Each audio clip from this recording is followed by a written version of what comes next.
Vale, vimos 4 plagas. A ver, ¿os acordáis de qué eran las 4 que vimos? En cualquier orden. Una, el agua que se convierte en sangre. ¿Las? Moscas. Moscas y piojos. Unas moscas, piojos y queda una plaga saltarina. Las ranas. Vale, y las ranas, había una cosa curiosa que comentamos. Parece que fue luego contigo, ¿no? Que hablamos. Que Faraón había dicho, cuando Moisés le dice, ¿cuándo quieres que ore para que acabe la plaga? Y Faraón le dijo, al día siguiente, mañana, ¿no? En lugar de decirle, ahora mismo. Y he estado mirando a ver si había encontrado alguna explicación más, porque, no sé, yo entendía que era pues por soberbia de Faraón, ¿no? Como diciendo aquí, pues, yo soy el más chulo y yo digo, ¿cuándo? Me es igual que mi pueblo sufra.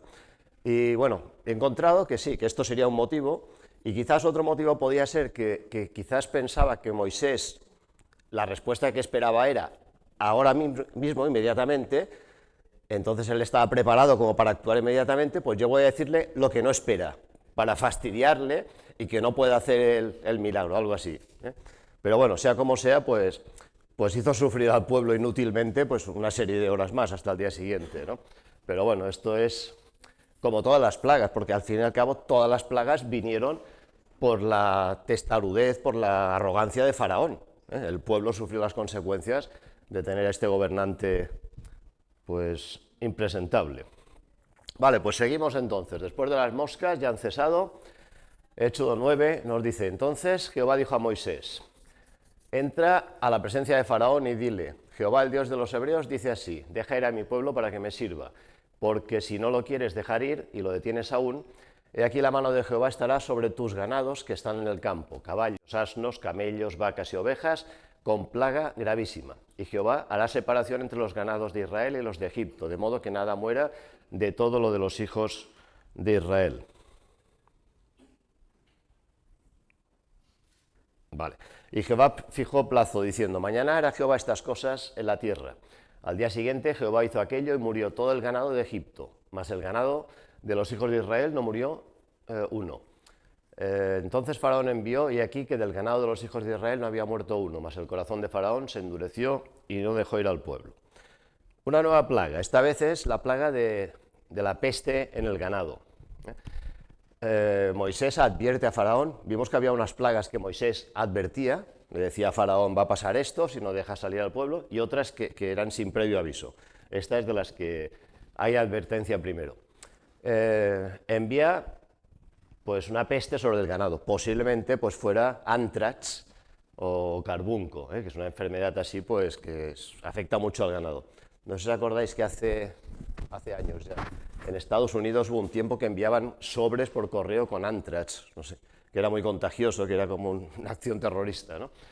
Bueno, pues dice que también fue una plaga muy grave para la economía, porque claro, suponía perder mucha fuerza de trabajo y carne, porque los animales eran para trabajar y para comer, entonces afectaba mucho a la economía del país también.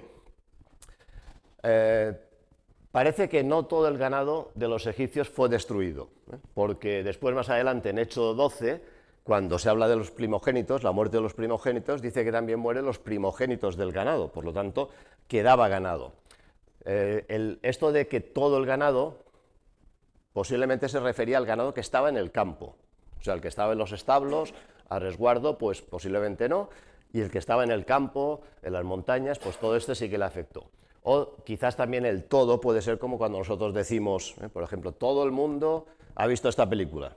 No es todo el mundo, quiere decir mucha gente. Entonces, la cuestión es que murió mucho ganado, pero quedó algo, no fue el 100% del ganado. Vale. Que fueran animales también era algo que les dolía más a los egipcios, porque los egipcios tenían muchos dioses que se les representaba con cabeza de animales, y muchos animales eran sagrados para los egipcios, por ejemplo la cabra, el carnero, el buey, etc. Entonces, que muriesen estos animales que para ellos eran sagrados, pues era un desastre, una tragedia. Dice, era un ataque a muchos dioses egipcios. Por ejemplo, aquí hay algunos. Hathor, que se representaba como una vaca o una reina con cuernos de vaca, como esta que está aquí en el dibujo. Dice que era la diosa de las fiestas, la embriaguez y protectora de los difuntos. O, por ejemplo, también, vamos despacio, pero seguros. A ver. ¿Está pensando? Vale. O también, por ejemplo, el dios Apis, que era un buey, o un toro, que era la personificación del dios creador Pat.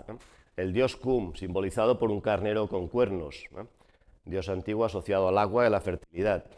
Eran ejemplos de dioses que se les representaban como animales. El dios Amón, por ejemplo, que era uno de los dioses más importantes, era adorado en todo Egipto. Algunos dioses eran dioses locales, de zonas, de una ciudad, de una zona, pero había algunos que eran de todo el imperio, ¿no? Por ejemplo, Amón o Ra, eran de todo Egipto. Bueno, todos estos dioses, pues evidentemente no pudieron evitar que los animales murieran. Si realmente eran dioses protectores de tal animal o de tal otro animal, pues deberían haberles protegido. Evidentemente volvieron a fallar. Faraón, a pesar de todo, sigue en sus 13, no os vais. Por lo tanto, el Señor enviará otra plaga más. Dice, y Jehová dijo a Moisés y a Aarón, tomad puñados de ceniza de un horno y la esparcirá Moisés hacia el cielo delante de Faraón. Y vendrá a ser polvo sobre toda la tierra de Egipto y producirá sarpullido con úlceras en los hombres y en las bestias por todo el país de Egipto. Bueno, antes lo hemos leído, pero no lo he dicho. Lo del ganado no afectó a los israelitas. ¿Os acordáis? Solamente las 3 primeras plagas afectaron a los israelitas. Aquí no, aquí morían solo animales de los egipcios. De los israelitas, ni uno. Habrá úlceras en los hombres y las bestias por todo el país de Egipto. Y tomaron ceniza del horno y se pusieron delante de Faraón y la esparció Moisés hacia el cielo. Y hubo sarpullido que produjo úlceras tanto en los hombres como en las bestias. Bestias, por lo tanto, quiere decir que había ganado todavía. Si hubiera muerto todo, pues aquí no hablaría de bestias. Y los hechiceros no podían estar delante de Moisés a causa del sarpullido, porque hubo sarpullido en los hechiceros y en todos los egipcios. Pero Jehová endureció el corazón de Faraón y no los oyó, como Jehová lo había dicho a Moisés. O sea, una plaga anunciada. El Señor le dice que coja ceniza y que la esparza y que lo haga delante de Faraón, para que Faraón tuviera claro que aquello no venía así como así, sino que en el momento que Moisés esparce la ceniza y se lo dice es cuando empieza la plaga. Y curiosamente las cenizas dice que las esparcían los sacerdotes egipcios en señal de bendición. En este caso, en lugar de bendición, pues más bien fue de maldición, porque esto provocó sarpullido y problemas en todo el mundo. Los mismos hechiceros egipcios, que ya a la tercera plaga ya se dan por vencidos, que no pueden hacer nada primero para imitarlas. Las 2 primeras las imitan, ¿os acordáis? Pero no las pueden quitar, las imitan. Pero después ya reconocen que esto ellos no llegan. Los mismos hechiceros son afectados, por lo tanto están completamente derrotados. La produce ceniza de un horno, y el horno podría simbolizar la artesanía y la industria egipcia. Digamos, si antes era la ganadería, pues ahora todo lo que es la artesanía, afectado. Dice, hasta ahora las plagas afectaban a la naturaleza, ahora también a la industria. Debió ser una plaga muy dolorosa, pero no mortal. A pesar de todo esto, Faraón sigue endurecido. No se van, de aquí no se va nadie. Seguiremos con otra plaga entonces, la 7ª. Bueno, la economía y la salud de Egipto, claro, a estas alturas ya estarían muy deterioradas, porque entre todo lo que había ido pasando, los animales que habían muerto, etcétera, pues estaba bastante fastidiada. La religión también, porque se estaba demostrando que los dioses egipcios, cero, no servían para nada. O sea, la gente podía invocar a sus dioses, hacerles sacrificios, pero los dioses egipcios no reaccionaban. Una vez más, en este caso, pues tampoco los dioses egipcios pudieron hacer nada. Por ejemplo, Imhotep, dios de la medicina y las sanidades. Si era el dios de la medicina, pues podía haber evitado todo esto, supuestamente. Evidentemente, no pudo hacer nada. O, por ejemplo, Sekhmet, diosa guardiana contra las enfermedades, y diosa de la guerra. Ninguno de estos dioses pues, pudo hacer nada. Por lo tanto, nos vamos a la 7ª plaga. Dice, he aquí que mañana a estas horas yo haré llover granizo muy pesado, cual nunca hubo en Egipto, desde el día que se fundó hasta ahora. Envía pues a recoger tu ganado y todo lo que tienes en el campo, porque todo hombre o animal que se halle en el campo y no sea recogido a casa, el granizo caerá sobre él y morirá. De los siervos de Faraón, el que tuvo temor de la palabra de Jehová, hizo huir sus criados y su ganado a casa. Mas el que no puso en su corazón la palabra de Jehová, dejó sus criados y sus ganados en el campo. Vale, pues la siguiente plaga es la plaga del granizo. El granizo, hombre, si son piedrecitas pequeñas, pues no pasa nada, ¿no? Pero hay granizos que son como pelotas de golf, ¿eh? Te cae una piedra de estas y te fastidia todo. Si te pega, te puede matar, abolla los coches, ahora modernamente, destroza las cosechas, todo, ¿eh? Pues iba a haber un granizo como nunca se había visto, o sea que debía ser de unas dimensiones colosales. Y aquí hay una cosa curiosa, porque dice que los egipcios que habían escuchado al Señor, ¿eh?, que se resguardaron en sus casas. Por lo tanto, esto se supone que hubo egipcios que durante todo este tiempo que duraron las plagas reconocieron que el Señor, que Jehová era el Dios poderoso que estaba haciendo todo esto. Entonces podemos deducir que había egipcios que se habían convertido al Señor, ¿eh?, durante las plagas anteriores. Por lo tanto, esta plaga pues empezó a hacer división entre los mismos egipcios, ¿eh? Los que temen a Dios hacen caso de esta advertencia, recogen a los criados, recogen a los ganados, se salvan. Los que no hacen caso, que ellos confían en sus dioses o obedecen al faraón, dejan el ganado, dejan a los siervos en el campo y van a morir. Dice, porque ahora yo extenderé mi mano para herirte a ti y a tu pueblo de plaga, y serás quitado de la tierra. Y a la verdad yo te he puesto para mostrar en ti mi poder y para que mi nombre sea anunciado en toda la tierra. O sea, en estos versículos se dice, estamos hablando todavía del granizo, Dios dice, serás quitado de la tierra a Faraón. O sea, le está diciendo, he hecho esto para que tú seas quitado de la tierra. De hecho, Egipto ya no volverá a tener el poder que había tenido hasta entonces. Y dice, para mostrar mi poder. Dice, todo el mundo iba a aprender de estas plagas. No solo los egipcios, sino otros países, porque estas noticias, aunque no es como hoy, que pasa una cosa y a los 10 minutos se conoce en todo el mundo, en aquella época pues la transmisión de noticias era mucho más lenta, pero estas cosas irían pasando a otros pueblos, porque esto iban pasando a lo largo de meses, entonces los comerciantes, la gente que pasaba, conocía lo que pasaba en Egipto, lo iría diciendo a otros pueblos.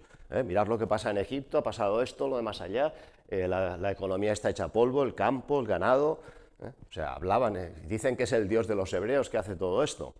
Por lo tanto, dice, todo el mundo pues iba a ver el poder de Dios.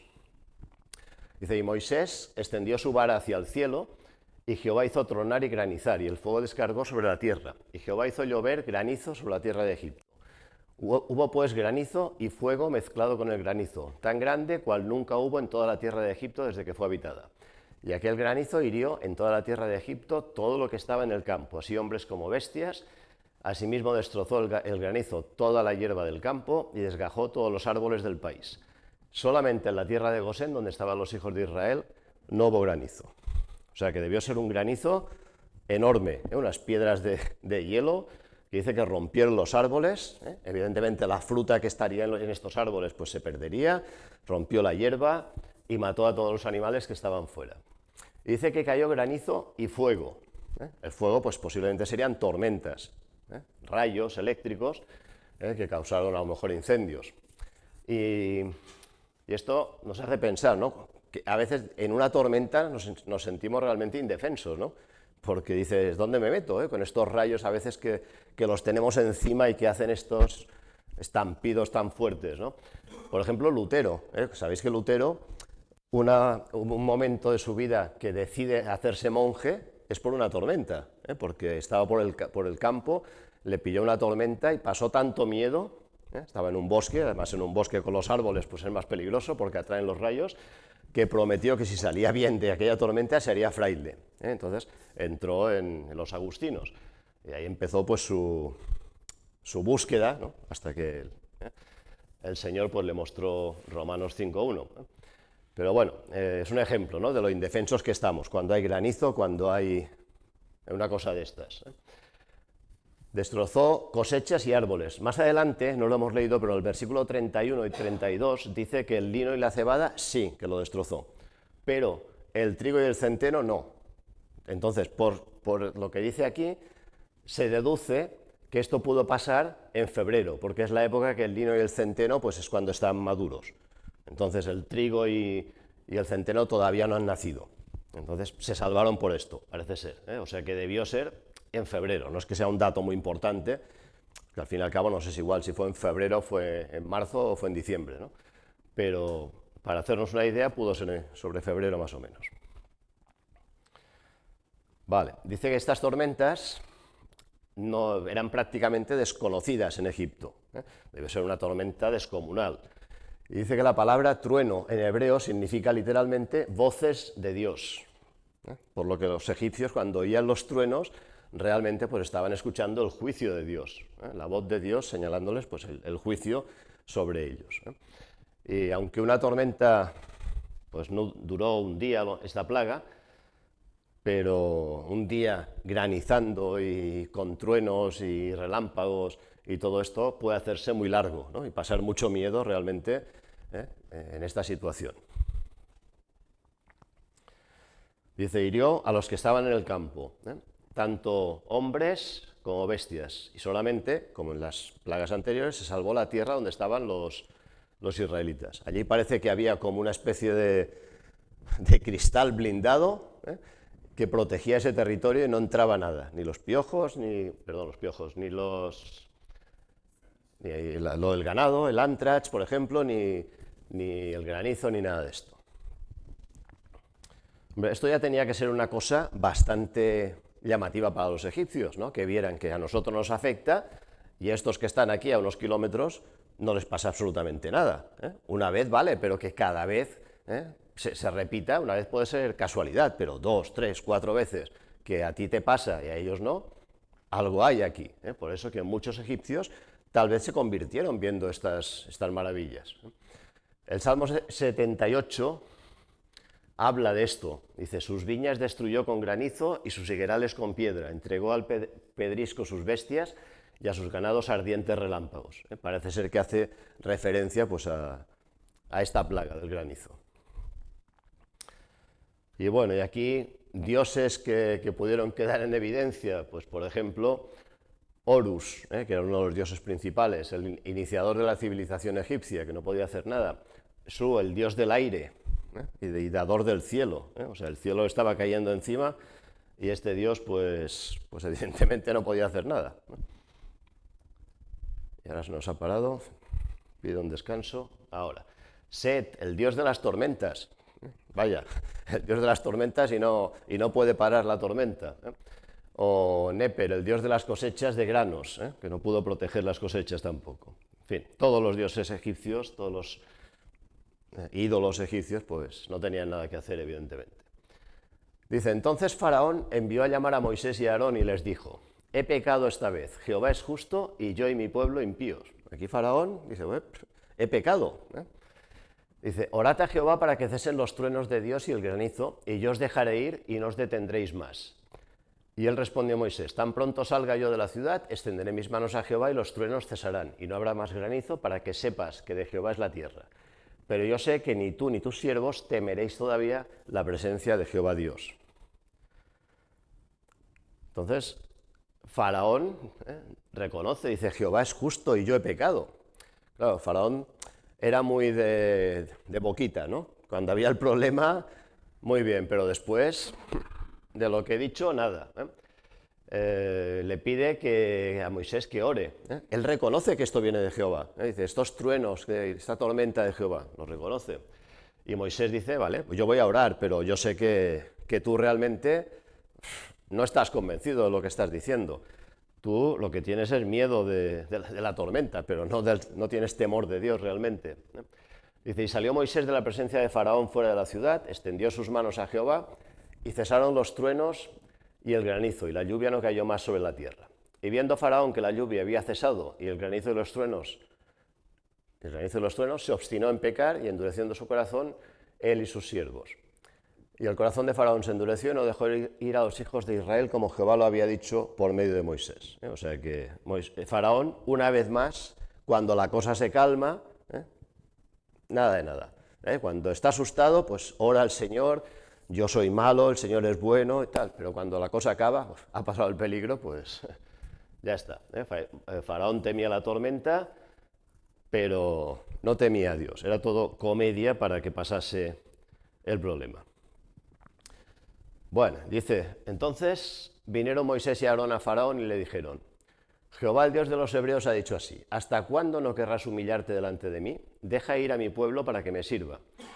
Y si aún rehusas dejarlo ir, he aquí que mañana yo traeré sobre tu territorio la langosta, la cual cubrirá la faz de la tierra, de modo que no pueda verse la tierra. Y ella comerá lo que escapó, lo que os quedó del granizo, comerá asimismo todo árbol que os fructifica en el campo. Y llenará tus casas y las casas de todos tus siervos y la casa de todos los egipcios, cual nunca vieron tus padres ni tus abuelos, desde que ellos fueron sobre la tierra hasta hoy.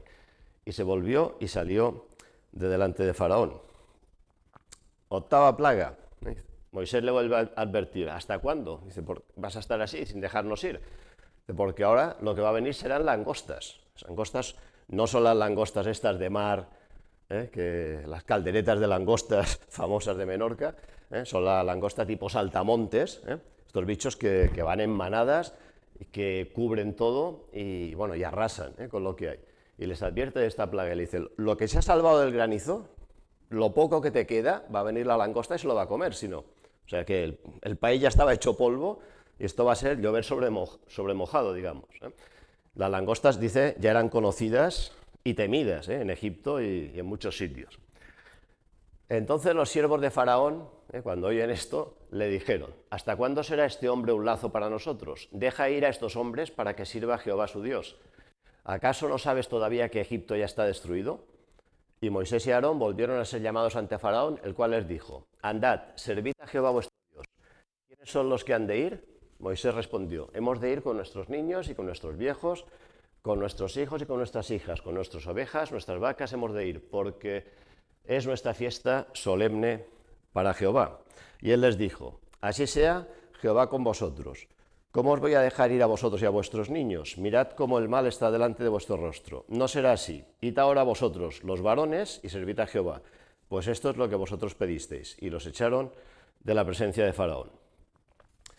O sea, los siervos de Faraón, sus consejeros, ya le dicen: oye, te conviene que dejes ir ya a los israelitas, porque es que si no, dice, el país ya está hecho polvo, el país está destruido. Como esto sigue así, no va a quedar nada. Pero Faraón sigue duro.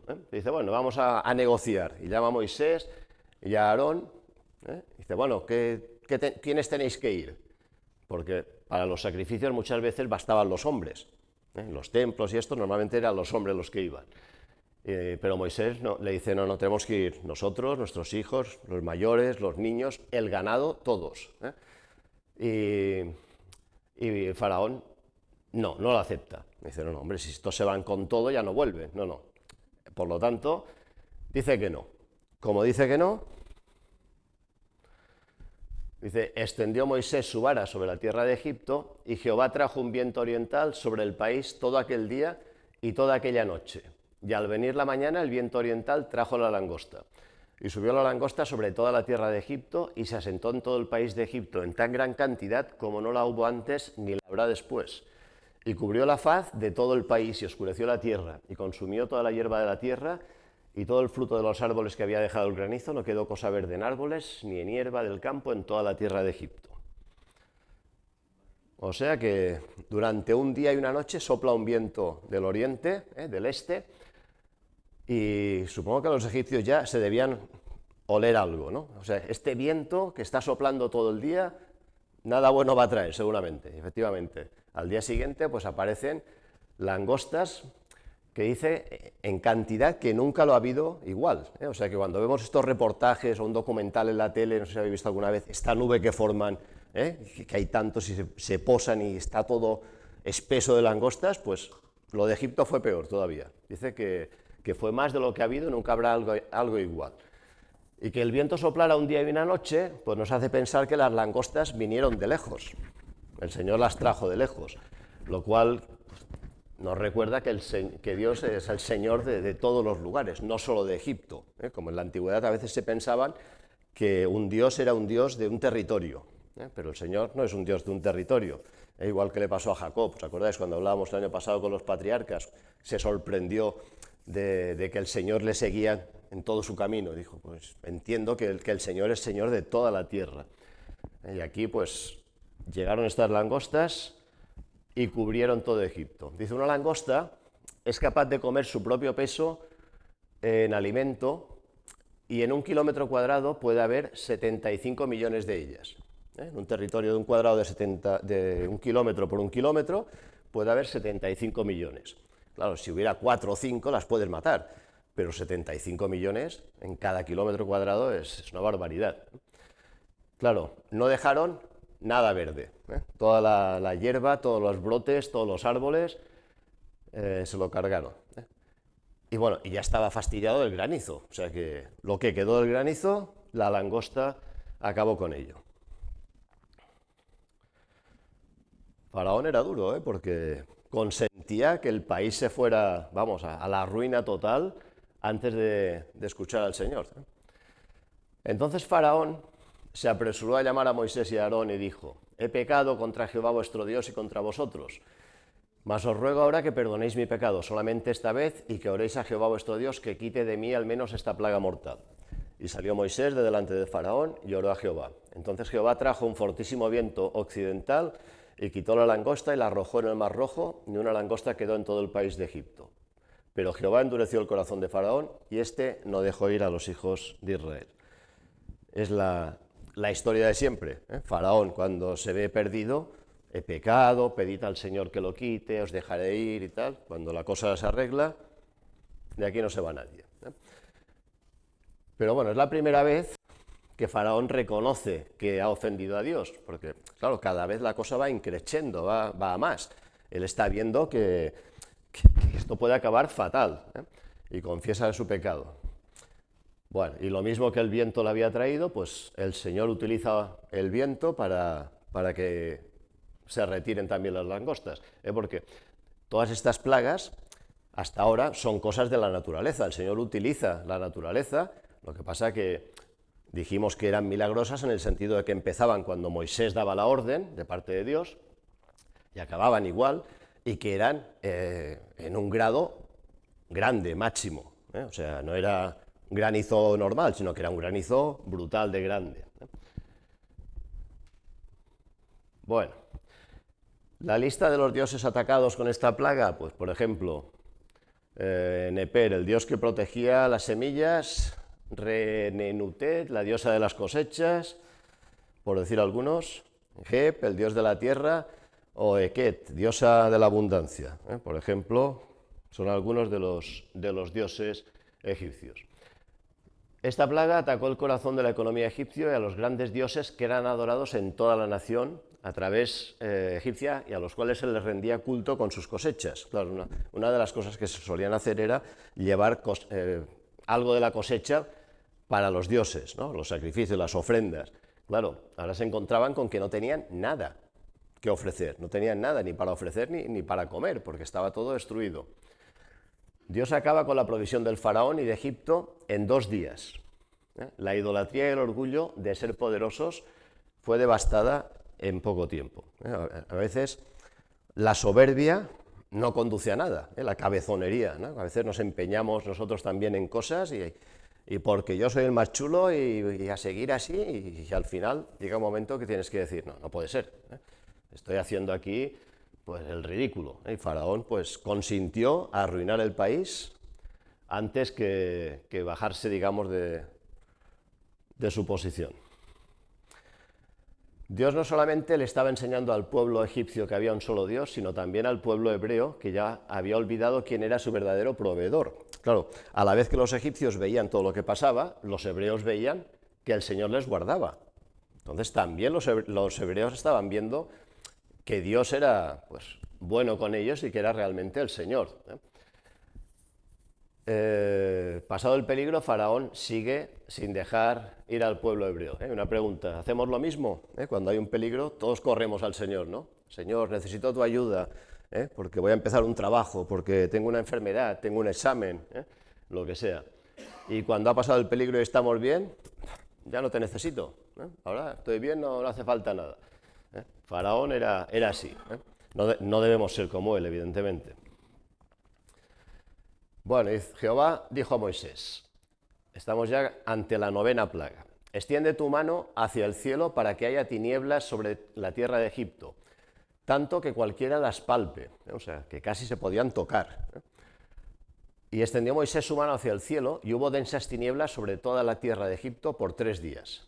Ninguno vio a su prójimo, ni nadie se levantó de su lugar en 3 días. Mas todos los hijos de Israel tenían luz en sus habitaciones. Esta es la plaga de la oscuridad, las tinieblas. Durante 3 días, dice, unas tinieblas tan densas que no se veía absolutamente nada. En este caso no hubo aviso, Faraón no fue avisado, Moisés extendió la mano, como el Señor le dijo, y se hicieron estas 3 tinieblas. Dice, nadie pudo hacer nada. Claro, no había luz eléctrica. Entonces, nadie durante 3 días, pues, que no podían ni salir al campo, ni moverse, ni hacer nada. Pero los israelitas sí que tenían luz. Yo no sé si los egipcios, claro, en este caso no podían ver que los israelitas tenían luz, porque habría como una barrera de oscuridad, ¿no? Pero claro, las otras plagas sí que veían que ellos tenían langostas y los israelitas a lo mejor los veían a kilómetros la zona, no había langostas. O que morían los animales y allí no moría ninguno. Aquí no lo podían ver porque físicamente estaba a oscuras y era imposible. Esto lo averiguarían después, seguramente. Dice, esta plaga pudo ser provocada por el Amsin, la tormenta de arena del este. Dice, el viento seco como la llamarada de un horno llena el aire de arena y polvo. O sea, esto es algo que sucede. Se levanta un viento, lleva arena y se queda todo que no se ve. Claro, el Señor, lo que decimos, utiliza las fuerzas de la naturaleza para hacer sus propósitos. Debió ser algo así, pero corregido y aumentado, o sea, mucho más fuerte. Dice, fue algo muy especial, no era una oscuridad normal. Tanto es así que en Éxodo 10:21 dice que podía hasta sentirse. Y Éxodo 10:22 nos habla de que eran densas tinieblas, o sea, debía ser algo muy fuerte. Imaginaos cuando alguna vez se oscurece y se nubla el día.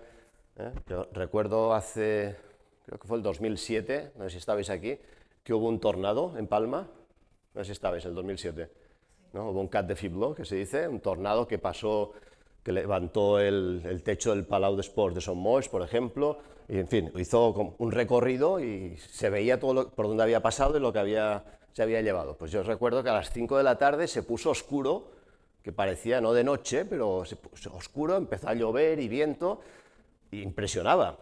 Pero esto debía ser terriblemente peor. Aquello era un poco oscuro, pero esto era negro, negro, negro. O sea, que no veían nada, una oscuridad total. Dios les muestra a los egipcios no una oscuridad cualquiera, sino una oscuridad aterradora, infernal, terrorífica. Fueron 3 días en los cuales nadie podía verse con el otro. Claro, imaginaos además la angustia, ¿no? El que los padres si no tenían a los niños al lado, a sus hijos, ¿dónde están? No podían ni a buscarles, o sea, debía ser terrible. Además, el calor, el polvo y la electricidad estática provocarían unas condiciones todavía peores, ¿no? Añadidas a la oscuridad. Calor, oscuridad, o sea, terrible. 3 días que se debieron hacer muy, muy largos. Y aquí pudo ser un golpe, pues, total contra el dios Ra, que era el dios del sol. Ra era uno de los dioses más importantes de Egipto. Entonces, el dios del sol no puede hacer nada. Y Faraón era también considerado como hijo del sol. Y Faraón tampoco pudo evitar esta oscuridad. Por lo tanto, el mismo Faraón, impotente para evitar nada de todo esto. Entonces Faraón hizo llamar a Moisés y dijo, id y servid a Jehová, solamente queden vuestras ovejas y vuestras vacas, vayan también vuestros niños con vosotros. Aquí cada vez va dando más posibilidades, ¿no? La primera era, podéis hacer sacrificios en Egipto. Moisés dice, no. Bueno, podéis hacer sacrificios, pero vais solo los hombres. No. Ahora aquí ya vais también con los niños, pero dejáis el ganado. Cada vez va cediendo un poco más, pero no del todo. Y Moisés respondió, tú también nos darás sacrificios y holocaustos que sacrifiquemos para Jehová nuestro Dios. Nuestros ganados irán también con nosotros, no quedará ni una pezuña, porque de ellos hemos de tomar para servir a Jehová nuestro Dios, y no sabemos con qué hemos de servir a Jehová hasta que lleguemos allá. Pero Jehová endureció el corazón de Faraón y no quiso dejarlos ir. Y le dijo a Faraón, retírate de mí, guárdate que no veas más mi rostro, porque en cualquier día que vieres mi rostro, morirás. Y Moisés respondió, bien has dicho, no veré más tu rostro. O sea, Faraón casi casi acepta ya que se vayan, pero no, dice, podéis iros todos, pero dejad del ganado, así sé que volveréis si dejáis el ganado, es como dejar una prenda, mientras estéis tú aquí vosotros vais a tener que volver. Pero no, Moisés dice que no, que también tiene que ir el ganado porque necesita los animales para el sacrificio. Faraón no lo acepta y se enfada tanto que amenaza de muerte a Moisés.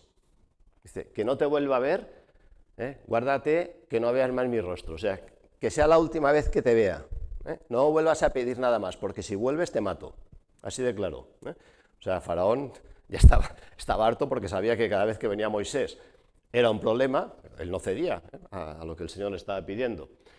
Pero dice, no será la última vez que Moisés vea a Faraón, porque en Éxodo 11, del 4 al 8, Moisés vuelve a dar un mensaje al rey, pero parece ser, posiblemente, estas palabras fueron dichas a Faraón a continuación del capítulo. Aquí están en dos capítulos diferentes, pero posiblemente fuera una continuación de esta conversación que tuvieran.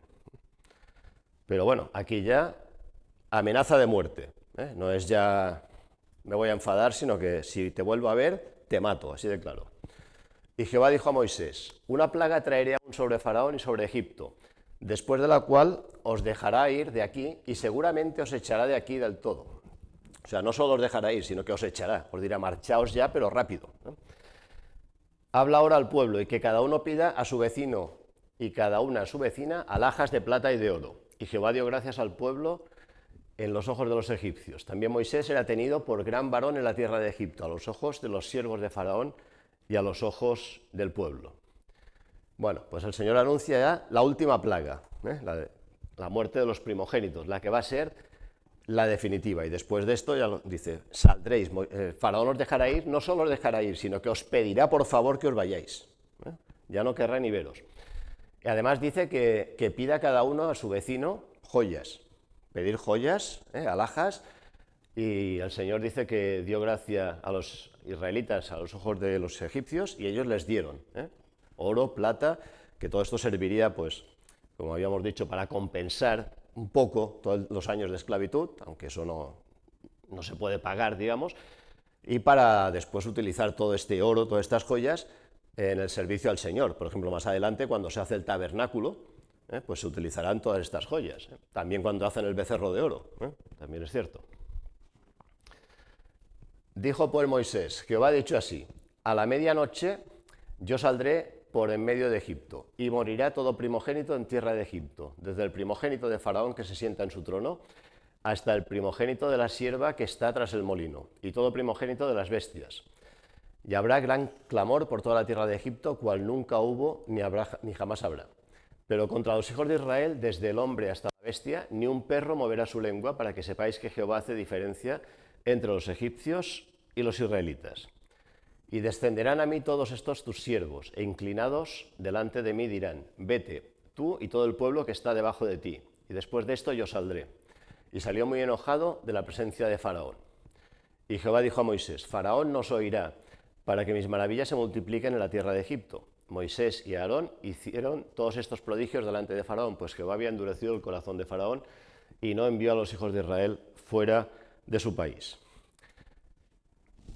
Bueno, dice, este pasaje sería una continuación del capítulo 9, por eso que dice que Faraón cuando le amenaza de muerte, que no te vuelve a ver y aquí vuelve a hablar, esto parece ser que estaría antes. Bueno, la cuestión es que Moisés le dice al Faraón lo que va a pasar, morirán los primogénitos, tanto del que está más arriba, tanto el de Faraón como del último, el último egipcio, el más simple, el campesino más pobre, y de las bestias también, por lo tanto, todavía quedaban algunos animales. Egipto, dice, había oprimido al primogénito de Jehová. ¿Os acordáis que en la zarza el Señor había hablado que Israel era su primogénito? Pues ahora Egipto iba a sufrir la pérdida de los primogénitos. O sea, habéis atacado a mi primogénito, no le dejáis ir, pues vuestros primogénitos también lo van a pagar ahora. Dios le había dicho a Moisés en Éxodo 4, 22, 23 que enviaría esta plaga definitiva, lo cual muestra lo terrible que llega a ser este juicio. Claro, decir, van a morir todos los primogénitos es muy fuerte, ¿no? Es terrible. Pero el Señor actúa así. Dice, y dirás a Faraón, esto es Éxodo 4, 22, 23, Jehová ha dicho así, Israel es mi hijo, mi primogénito. Ya te he dicho que dejes ir a mi hijo para que me sirva, mas no has querido dejarlo ir, he aquí, yo voy a matar a tu hijo, tu primogénito. O sea, esto estaba anunciado ya desde tiempo atrás. A la medianoche del día señalado por Dios se produciría. Pero, de nuevo, los israelitas, dice, no sufrirían ningún daño. Dice allí que ningún animal, ninguna persona sufriría este daño. Con unas condiciones, que veremos ahora. El Señor advierte que Faraón no oirá. Si hubiese oído, no se hubiese producido la plaga. Claro, si Faraón hubiese atendido a Moisés cuando Moisés dice, de parte de Dios, deja salir al pueblo, no estaríamos hablando ahora de las plagas. Si Faraón hubiera dicho, de acuerdo, que se vayan. Faraón no acepta ni tras la primera, ni la segunda, ni la tercera. Han pasado 9, el país está destruido y queda la última, la definitiva, la 10. Y Moisés se va muy enojado de la presencia de Faraón. Claro, Moisés, acordaos que no quería ir a Egipto. El Señor pues le da una serie de argumentos y al final él va. Quizás Moisés pensaba, como decíamos, que iba a ser más fácil la cosa con Faraón. Faraón se lo pone muy difícil porque siempre es no, no, no, no y no. Y Moisés ya se va muy, muy enojado, como cansado ya quizás de estar luchando ahí con Faraón continuamente. Y posiblemente fastidiado de ver la tozudez, lo cabezota que era Faraón. Y antes de esta última plaga va a pasar un suceso, se va a instituir una fiesta, que es la fiesta de la Pascua. Los israelitas van a celebrar la primera Pascua de la historia. Y la Pascua para Israel dice que es como el día de la independencia para un país, como no sé, el 4 de julio en Estados Unidos, ¿no? Que vemos en las películas que celebran el nacimiento del país y tal. Pues para Israel podría ser algo así, como el día de la independencia, la fiesta nacional más importante, la Pascua. Dice, tras celebrarla, el pueblo saldría de Egipto hacia la tierra prometida, sería liberado de la esclavitud. Por lo tanto, era una celebración de alegría, porque después de esto iban a ser libres. Es también un símbolo profético de la muerte de Cristo, de su salvación. Ahora veremos. A partir de entonces será la celebración de la Pascua el primer día del año religioso judío. Dice, ocurrió en el mes de Abib, que luego se llamó Nisán, que sería más o menos entre marzo y abril nuestro. Estamos hablando de marzo-abril. La palabra Pascua significa pasar de largo. ¿Por qué? Pues porque el ángel que iba a eliminar a los primogénitos pasaría de largo de las casas israelitas que habían aplicado la sangre, porque había una condición, hemos dicho, para que los israelitas no sufrieran daño, ahora lo veremos.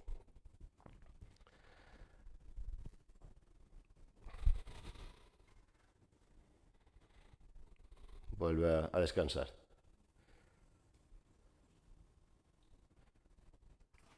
A ver.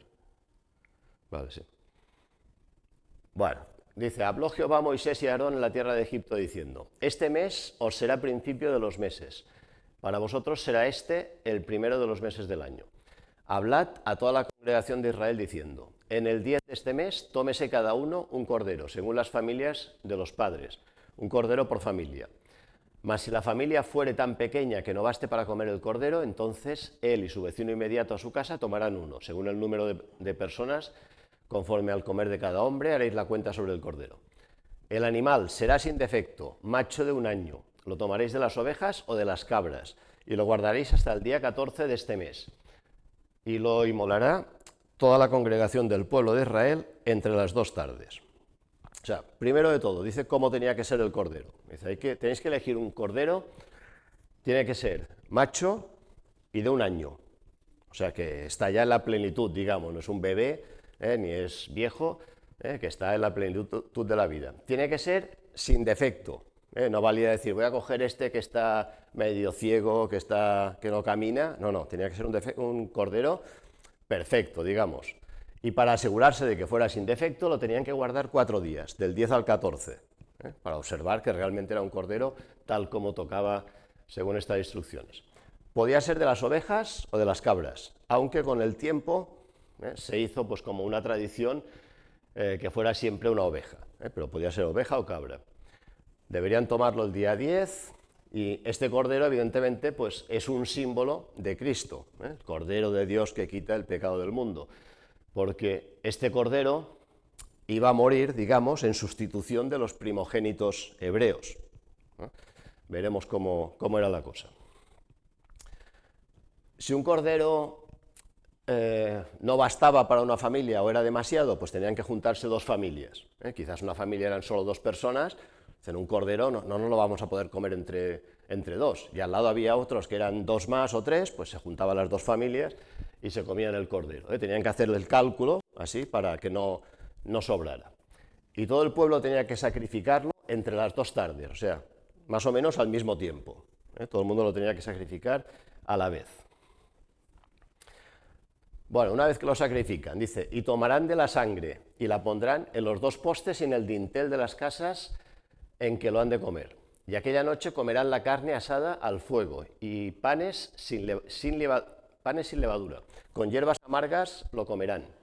Ninguna cosa comeréis de él cruda, ni cocida en agua, sino asada al fuego, su cabeza con sus pies y sus entrañas. Ninguna cosa dejaréis de él hasta la mañana, y lo que quedare hasta la mañana lo quemaréis en el fuego.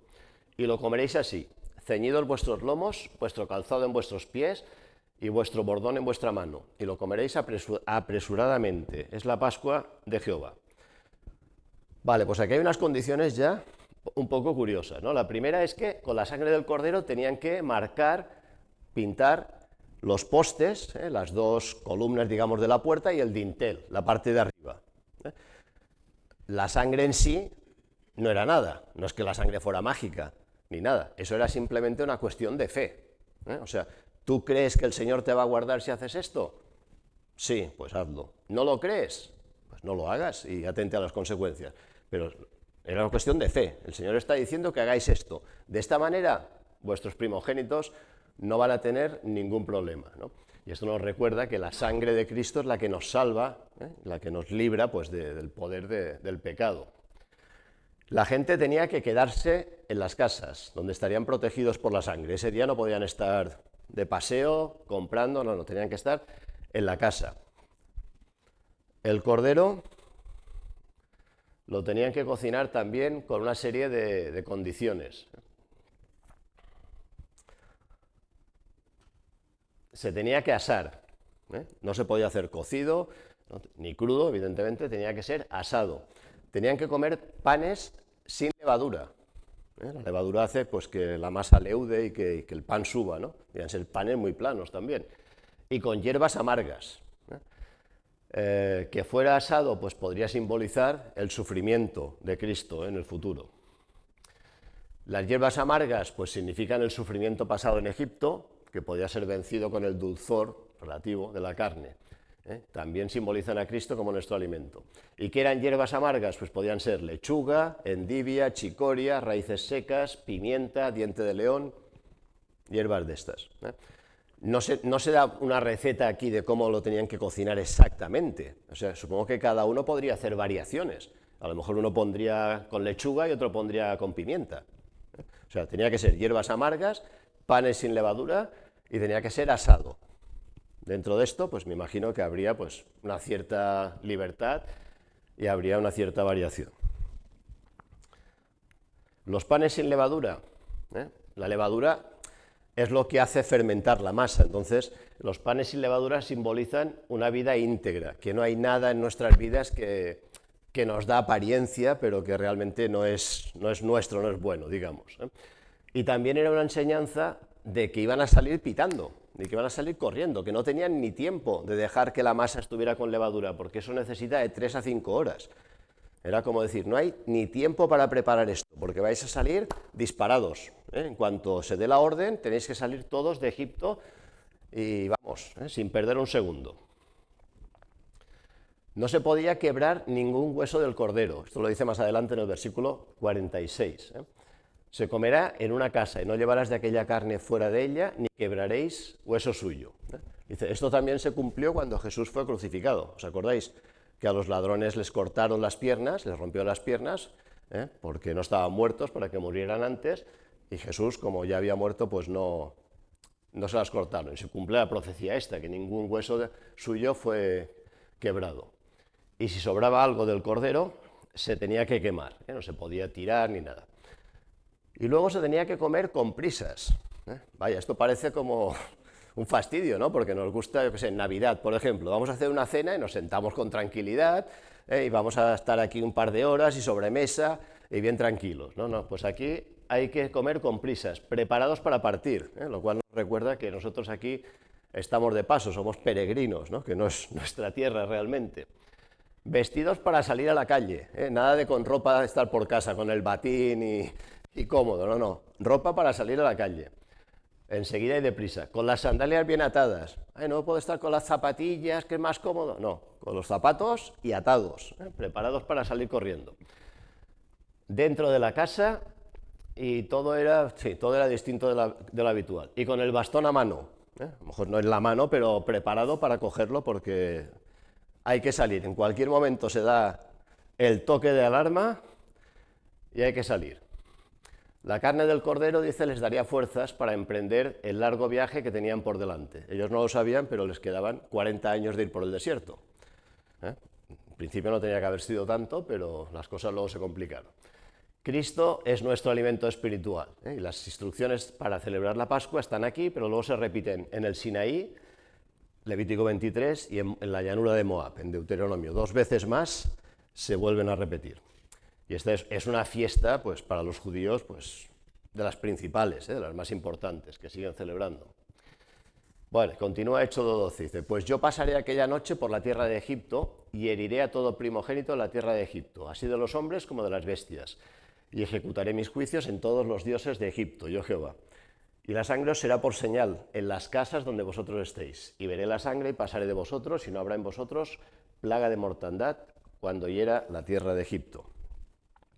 Y aquí hay un par de cosas que dice, por ejemplo, ejecutaré mis juicios en todos los dioses de Egipto. O sea, ha quedado claro que los dioses de Egipto, tan adorados, tan venerados, no han podido hacer absolutamente nada con las plagas. Por lo tanto, no pintan nada. Tenían que poner la sangre, como hemos dicho antes, en los dinteles, demostrando la fe personal. Era una cuestión de fe. Alguien podía decir, pues esto es ensuciar las puertas y esto no sirve para nada. Bueno, pues si alguien pensaba así, su primogénito moriría esa noche. Era una cuestión de fe. El Señor lo ha dicho, lo tienes que creer. Y de esta manera, pues la sangre de Cristo se aplica a cada persona por fe. La salvación es una cuestión de fe, es un regalo, no es un mérito ni algo que ganamos nosotros con nuestro esfuerzo ni con nada que podamos hacer. Es un regalo que lo recibimos por fe. Y el Señor dice que los dioses egipcios iban a ser puestos en evidencia, o sea, iban a demostrarse una vez más que no podían parar ninguna de estas plagas. Dice, y este día os será en memoria, y lo celebraréis como fiesta solemne para Jehová durante vuestras generaciones, por estatuto perpetuo lo celebraréis. 7 días comeréis panes sin levadura, y así el primer día haréis que no haya levadura en vuestras casas, porque cualquiera que comiere leudado desde el primer día hasta el séptimo será cortado de Israel. El primer día habrá santa convocación y asimismo en el séptimo día tendréis una santa convocación. Ninguna obra se hará en ellos, excepto solamente que preparéis lo que cada cual haya de comer. Y guardaréis la fiesta de los panes sin levadura. Esta es otra de las fiestas solemnes de los judíos, ¿no? Que va asociada a la Pascua. Os suena, ¿no? La fiesta de los panes sin levadura. Porque en este mismo día saqué vuestras huestes de la tierra de Egipto. Por tanto, guardaréis este mandamiento en vuestras generaciones por costumbre perpetua. En el mes primero comeréis los panes sin levadura desde el día 14 del mes por la tarde hasta el 21 del mes por la tarde. Por 7 días no se hallará levadura en vuestras casas, porque cualquiera que comiere leudado, así extranjero como natural del país, será cortado de la congregación de Israel. Ninguna cosa leudada comeréis en todas vuestras habitaciones, comeréis panes sin levadura. O sea, durante 7 días tenían que celebrar esta fiesta, la fiesta de los panes sin levadura. No podían comer nada con levadura. O sea, todo tenía que ser sin levadura.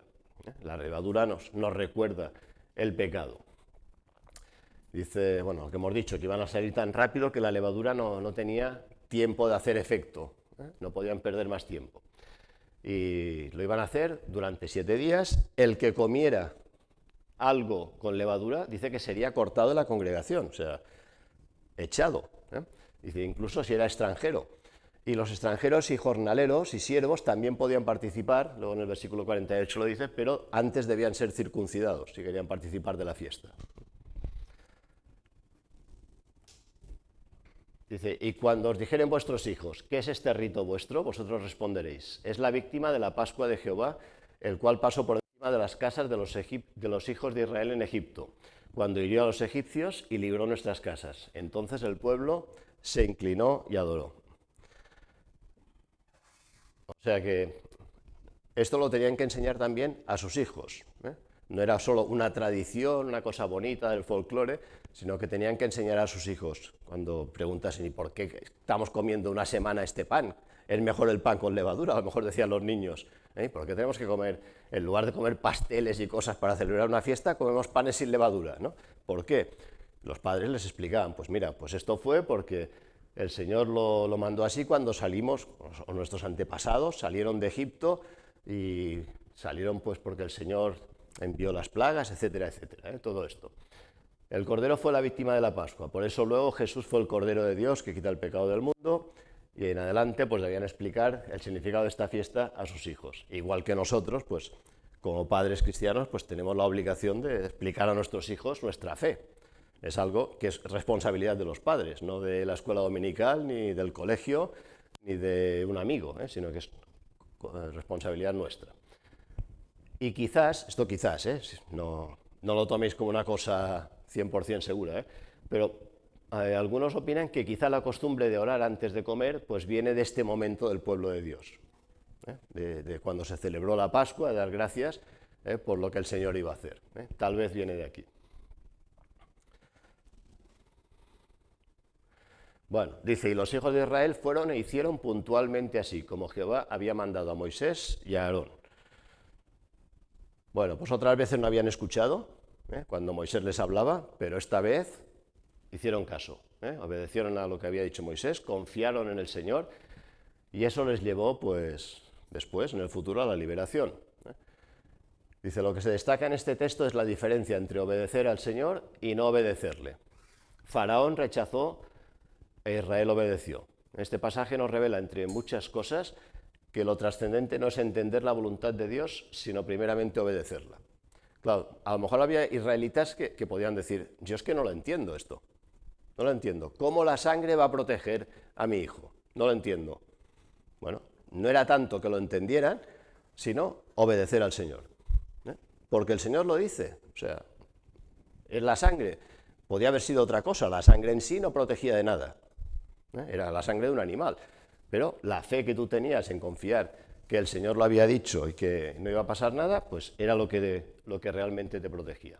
Dice, y aconteció que a la medianoche Jehová hirió a todo primogénito de la tierra de Egipto, desde el primogénito de Faraón que se sentaba sobre su trono, hasta el primogénito del cautivo que estaba en la cárcel, y todo primogénito de los animales. Por lo tanto, quedaban aún animales. Y se levantó aquella noche Faraón, él y todos sus siervos y todos los egipcios, y hubo un gran clamor en Egipto porque no había casa donde no hubiese un muerto. Pues finalmente el Señor cumple lo que había advertido, y mueren todos los primogénitos de los egipcios, desde el más importante, Faraón, hasta el que estaba en la cárcel, el primogénito del que estaba en la cárcel. Entendemos por primogénito el hijo mayor de la familia que aún no era padre, digamos, los hijos mayores, pero que no estaban casados. Si este estaba casado, pues sería su hijo, el primogénito. Dice, en esta plaga vemos una diferencia, y es que esta fue un acto directo de Dios. En todas las otras intervenían fuerzas de la naturaleza, animales, granizo, truenos, oscuridad, el agua y la sangre, etc. Pero aquí no hay ninguna fuerza de la naturaleza, es la acción directa de Dios. Y dice que hubo pues gran clamor porque en todas las casas de Egipto hubo muertos. Esto ya era un poco la culminación, ¿no? Porque si el país estaba ya destrozado por todas las tormentas, plagas, animales, bichos y todo lo que había pasado, pues esto ya era la definitiva. Dice, fue una noche donde nadie durmió en Egipto, en la casa de los judíos, porque estaban celebrando la Pascua y estaban preparados para marcharse, y en las casas de los egipcios porque empezaron a ver que había muertos en todas las casas y estaban de duelo. Y dice, esta plaga, a pesar de ser tremendamente cruel, lo que decíamos a los ojos humanos, podemos pensar, hombre, es que matar a los primogénitos es muy fuerte. Dice, fue el pago justo del propio pecado que cayó sobre el pueblo egipcio, porque los egipcios habían ordenado matar a los niños israelitas, ¿os acordáis? Al principio, echar a todo niño varón al Nilo. Entonces, ahora los primogénitos egipcios son los que mueren. Sería arrastrado el futuro próximo de las generaciones de Egipto. O sea que Egipto debió quedar el país entre todas las plagas. Y después la población que quedaría diezmada también con esto, bastante tocado. Bueno, pues lo vamos a dejar aquí, y el próximo día ya dejaremos que Israel salga de Egipto y camine hacia la tierra prometida. Muy bien, pues vamos a concluir.